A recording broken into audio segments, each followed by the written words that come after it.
Olá pessoal, eu me chamo Logan e hoje estarei dando continuidade ao nosso conteúdo de história, sendo mais específico, estarei falando sobre a crise de 1929, que foi uma crise de grandes proporções e que foi considerada dos principais abalos do capitalismo liberal da história, causado pela superprodução e o subconsumo nos Estados Unidos. E a gente vai entender mais ou menos como que se deu esse acontecimento.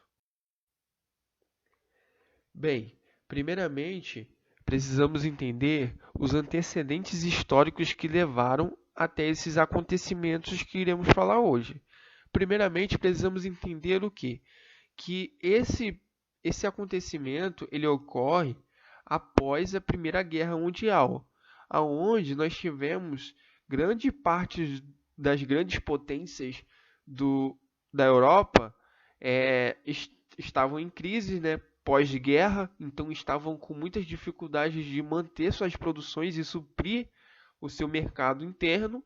Então nós tivemos os Estados Unidos que veio na intenção, né, de ajudar e também colher certos benefícios a partir disso. Então, os Estados Unidos começou uma grande produção para poder suprir esses países que necessitavam de ajuda. A partir daí, nós entramos na década que eles chamaram de década de ouro, que foi nos anos de na década, né, de 1920, aonde nós tivemos o ápice do super consumo, aonde nós tínhamos bastante consumo no país, né, nos Estados Unidos, e também grande consumo dos países estrangeiros, dos países europeus.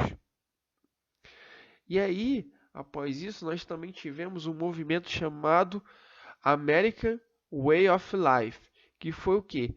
Que era o estilo de vida que era transmitido, né, pelo governo, estilo de vida que era transmitido por esse governo. E também um conjunto de valores culturais que envolviam o consumo e a valorização de novos e modernos produtos industriais. Essa mentalidade foi exportada para o mundo, levando assim a gente ter o cenário montado para o que viria a acontecer depois. Então, agora nós precisamos entender que chegamos aqui no ápice. Essa época é o ápice onde o superconsumo e a superprodução está no seu nível máximo. Entretanto, a Europa, como era grande parte capitalista, começou a entender que não era tão benéfico comprar esses produtos dos Estados Unidos, porque isso não fortalecia seu mercado interno. Então, ou seja, eles preferiram abrir mão desse consumo de produtos dos Estados Unidos para poder produzir em seus próprios países. Consequentemente, essa superprodução dos Estados Unidos começou a sobrar, pois tivemos uma queda no consumo. Os Estados Unidos, vendo esse cenário, pegou esses produtos e começou a colocar no mercado interno para vender para a população dos Estados Unidos. Entretanto, a gente sabe que quanto maior a gente tiver a quantidade daquele produto, menor vai ser o valor daquele produto. Isso é benéfico para a população, mas isso não é benéfico para as empresas. Então, as ações das empresas começaram a cair. Consequentemente, muitas pessoas que tinham essas ações, porque acabou se tornando comum você comprar ações naquela época, porque você tinha grandes lucros em curtos períodos. Então, o que aconteceu? Muitas pessoas começaram a vender essas ações nos bancos, mas só que ninguém comprava. Então, você tinha muitas pessoas vendendo e nenhuma pessoa comprando. Então, o que aconteceu foi onde a gente teve a quebra da Bolsa de Nova York, que gerou todo aquele cenário catastrófico, né? E que depois repercutiu por todo o mundo. Então, aqui nós chegamos no ápice, né? Onde a bolsa quebrou, a bolsa de Nova York quebrou, e aí nós tivemos grandes consequências.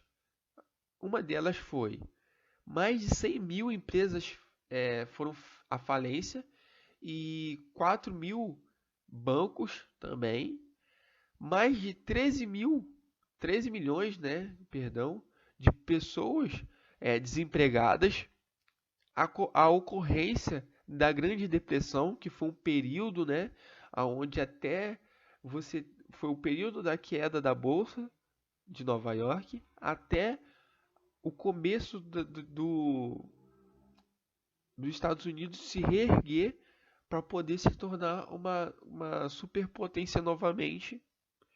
A crise de 1929 foi internacionalizada, pois grande parte dos países do mundo investia na Bolsa de Valores de Nova York.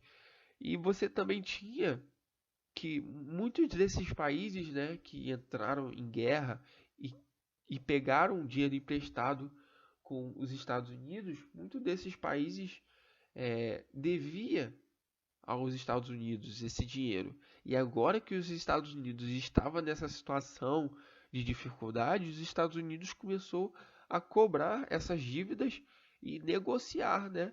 E foi onde também supriu muito a necessidade dos Estados Unidos. Só que muitos desses países também estavam em situações ruins na época. Outro ponto também é que a União Soviética não foi afetada diretamente. Por quê? A União Soviética, ela era um país comunista na época. Então, o que aconteceu? Essa rivalidade, né, do capitalismo com o comunismo gerou uma certa barreira entre os países capitalistas com os países comunistas, como a União Soviética. E isso gerou meio que uma proteção à União Soviética dos Estados Unidos nesse quesito. Bem, pessoal, esse foi a nossa videoaula. Essas foram as nossas referências utilizadas para poder estar criando essa videoaula. Qualquer dúvida, vocês podem estar deixando nos comentários. Se inscreve na nossa página do Facebook. E é isso. Até a próxima aula.